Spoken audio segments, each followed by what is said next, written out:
anti-corruption is not an issue that occupies the front of my mind.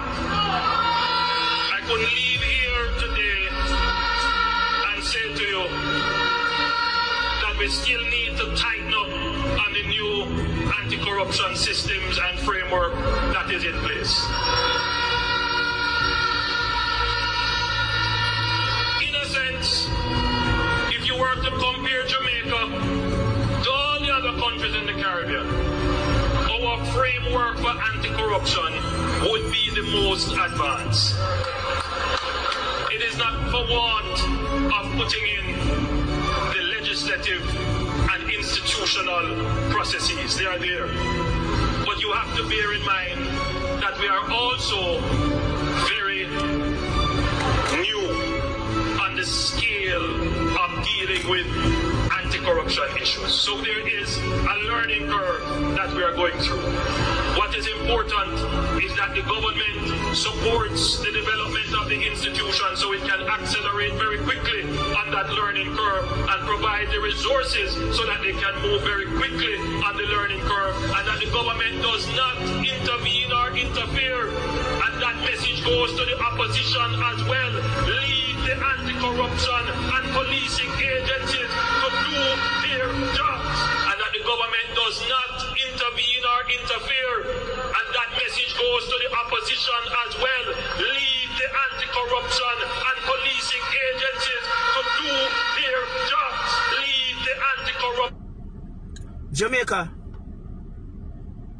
can you believe Andrew? Jamaica, can you believe Andrew? Jamaica, you see what me tell you, say this Prime Minister is not to be trusted? This Prime Minister is not to be trusted. The Prime Minister interfere with every single organization that have to do with corruption. Yes, Jamaica. The Prime Minister, him put gag order so nobody couldn't talk. Him take the IC to court. Him refused to release the IC report. Him refused to cooperate to get him statutory declaration certified. In Jamaica, come on. Wanna hear it for yourself. Can Andrew be trusted? That's the question I want to ask in Jamaica. Can Andrew be trusted? Should you all trust Andrew to lower a third term? Jamaica, you realize all that is happening on the island? The Prime Minister stays silent. SSL, him stay silent. But if a little youth run out and say, Andrew, up under your mother, him can address them things. Jamaica, plain land with people, all the way down the plain belly disappear. You never hear anything about all them things are removed from under the belly of the plane. Ian Fleming's airport, flight coming in with tons of drugs. You hear nothing. Nothing. Huh? Shipments are gone pan wharf. You hear nothing. No container come ashore. Huh? You hear nothing. This Prime Minister stays silent when it comes on to corruption. But him have the audacity to come telling you all the way him just say. Cock mouth kill cock.